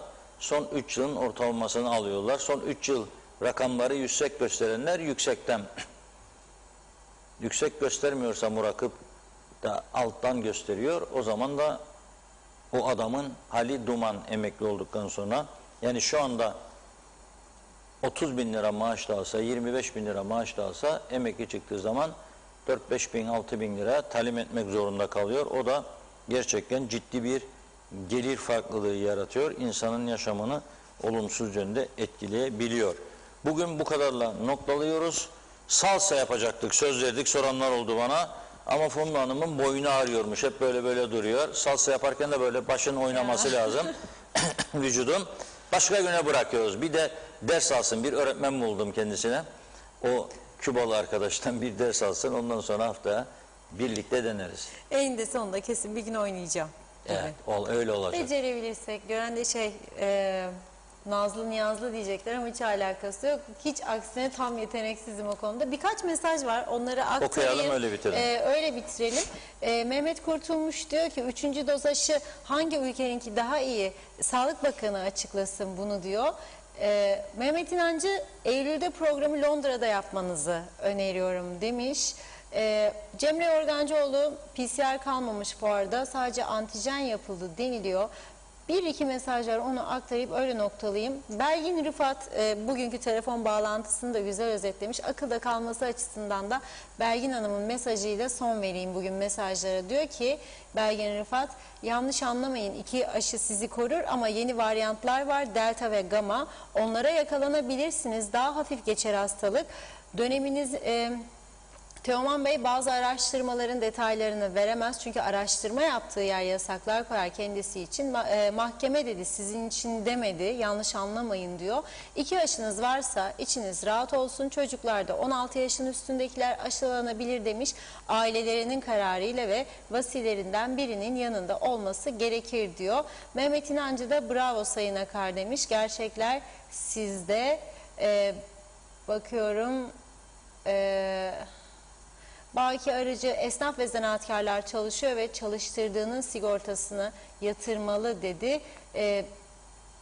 Evet, Mehmet İnancı, Titanik gibi batıyoruz Reşat Bey, Allah acısın halkımıza diyor. Evet, dediğim gibi bugün biraz mesajlarda aksamalar oldu ama affınıza sığınıyorum. Yarın telafi edeceğim. Reşat Bey, eklemek istediğiniz bir şey var mı? Bu kadarla noktalıyoruz. Yarın yeni konularla birlikte olacağız inşallah. Güzel gelişmeler olur belki de onların güzel haberlerini veririz diye. Başbakanımız da İstanbul'da Fuat Oktay Bey ile de görüşecekmiş. Türkiye Cumhurbaşkanı Yardımcısı. Oradan iyi haberler getirmesini bekliyoruz ama Afganistan'a dikkat diyorum, programın başında söyledim. Çevremizde neler oluyor? Rum tarafı Afganistan'dan göç konusunda endişelendiği için, yani birçok ülkeye akın edecekler. İtalya, Malta, Yunanistan, Türkiye, Kıbrıs Avrupa Birliği'nden şimdiden yardım istemiş. Ciddi anlamda yardım bekliyoruz. Önlenmesi lazım. Bunu kaldıracak durumda olmadıklarını söylüyorlar. Çünkü çok sayıda Suriyeli göçmen var zaten Güney Kıbrıs'ta ve onlar istemiyor. Son zamanlarda gelenleri geri gönderiyorlar gemilerle. O yüzden bir göç dalgası bekleniyor. Aman diyorum, biz de koruyalım, korunalım. Şu anda kendimizi idare etmekten dahi zorlanıyoruz. İdare etmek için kendimizi, elektriğimiz yetmiyor, suyumuz yetmiyor, kanalizasyonumuz yok. Kuyular doldu, taştı, patladı, denizlere gidiyor. O yüzden göç alacak durumumuz yok. Aman dikkat, aman dikkat. Tabii edenler olursa. Çok teşekkür ediyoruz. Biz de size teşekkür ediyoruz. Evet sevgili izleyenlerimiz, bugünlük programımızın sonuna geldik. Yarın yine aynı saatte görüşmek üzere. Şimdilik Hoşça hoşça kalın. kalın.